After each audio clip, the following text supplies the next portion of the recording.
What's good, my people? It's your man Sub saying, you know what time it is. It's that time when we speak about a couple of things that are happening around us.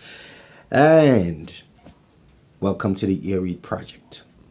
Today I was doing a little bit of catching up on the podcasts that I usually listen to. And one of the podcasts that I enjoy listening to is the Jordan Peterson podcast. And he had a guest that he has always, like, not always, but he has kind of invited multiple times, and his name is Sam Harris. And they were having a discussion about evil. I guess how Sam Harris views evil as an atheist. And it was a very interesting conversation, but what made it interesting was not necessarily the topic at hand. It was where it ended up, where they started discussing about consciousness, where Sam Harris started, sort of like giving his perspective on what it means to, I guess, find moral grounding as an atheist. And he spoke of his point of view beginning from a point of consciousness. Understanding consciousness for him is what mostly actually motivates him to do the work he does. And therefore he sort of like said something that I disagree with, in saying that in building computers, in scientists and technologists building computers, we might not necessarily know when we have built a conscious computer. And that had me wondering, isn't this guy a neuroscientist? I think he's a neuroscientist. I might be wrong. Or a psychologist. I'm not sure exactly what he majored in university. But it got me wondering, you can't say that we could possibly build a conscious computer. I think ChatGPT is a beautiful tool. It's a great tool. And yeah, it might seem dangerous because of its, I guess, ability to articulate itself as if it's human. But it's not hard to tell that it's not human. Because see, the difference between you having a conversation with ChatGPT and you having a conversation with me is that when you speak to me and you're trying to, in a way, how can I put this? Are you trying to convince me, or you are just stating your argument in a given topic, maybe that we might be having between the two of us, or an argument? You're not just speaking to me logically the way ChatGPT does. You are trying to speak to my soul, which is something that ChatGPT does not have. And a lot of people might say, oh, but it sounds like it has a soul. And what if it has one? Because what constitutes consciousness? Well, for me, it's easy. It's a simple answer, is that what constitutes consciousness is simply the neural system that human beings have. And other mammals that have a different consciousness, like a dog has a consciousness, but the consciousness is not as sophisticated as a human's, for instance. Understand?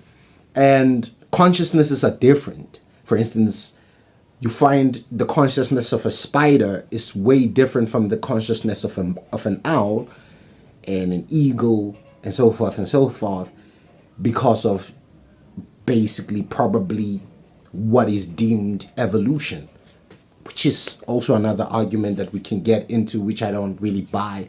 I don't buy the concept of evolution. But then it's a topic for another day. Right now, I'm just going to address what I heard from him. And therefore, it's that simple. Like, computers do not have, I don't think computers have a neural system. And therefore, they don't have a nervous system as well. So they cannot really feel pain. And he was speaking about, how do we know that we will build a computer, an AI that suffers like it's human? No, bro. This thing is connected to, it's maybe it will be powered by nuclear technology, for instance. And if you turn it off, It doesn't mean that thing is dead. That just means the thing stopped working. Understand? You can't kill AI. You understand? You can't. And even if it turns against us, let's just assume that won't be a conscious being turning against us. That will be literally probably attacks, viral attacks that will be in the system, that will be attacking human beings, that will have messed up the, maybe, I don't know, like I said, the database or the server in a way, and the server might attack itself or attack humans. That's the most dangerous thing that can happen. And it could be something that is instigated by hackers, black hat hackers, who will be just trying to cause chaos in the world, or some evil government, some rebels or something like that, or some psychopathic genius IT geek. You understand? That's the only way AI is gonna attack us. It's not a question of consciousness, it's a question of ethics. And I think that's where he was missing the point. I felt like, oh, now he's going off track. And he addressed a lot of things that I do in a way agree with, like the idea that Christians usually, Christians, not just Christians, but most religious people, they usually base their arguments on the books they read, but they don't necessarily have like an original perspective of their own to actually, dish out when you are having a discussion with them. And that's true. It's dangerous because they shut down, especially if you oppose their view. They shut down and then they fight you. Understand what I'm saying? But I really don't think that ChatGPT is gonna reach human consciousness levels. It can't be. It can't be. What I believe is gonna happen is that human beings will reach the potential of a ChatGPT in terms of thinking speed and everything like that. Because human beings always compete with anything. Human beings compete with cheetahs. They try to run with cheetahs. Human beings want to beat lions. Understand? So what makes you think that human beings will stop evolving in that sense? Like, we will always try to surpass something. We will always try to surpass a limit, a boundary. Why do you think we have quantum mechanics or quantum physics? Understand? These are all studies of us understanding things beyond our comprehension currently. Understand? So consciousness itself is a miracle. It's like the universe. It's like you trying to understand quantum physics or quantum theory in a way. It's just a miracle what this world became. And I was listening to Lawrence Krauss, who is a cosmologist and a physicist, and he says it himself. Like, this is a miracle. A lot of scientists actually believe the earth as we know it, or the universe as we know it, is a miracle. So it's consciousness itself, and the levels that human beings have for that matter, is all a miracle. If you base it off of evolution, which I believe in a higher power. I believe in the creator that created the world, and therefore he set up everything the way he set it up. Like, for instance, the question of what came first, the chicken or the egg.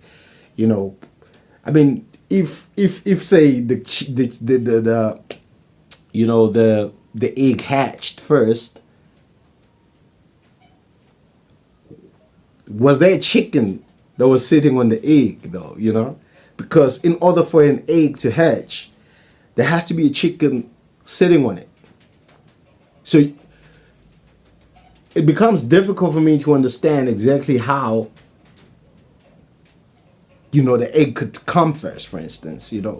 I believe, I think I'm just going off track right now. I think I'm just going off track. Let's start.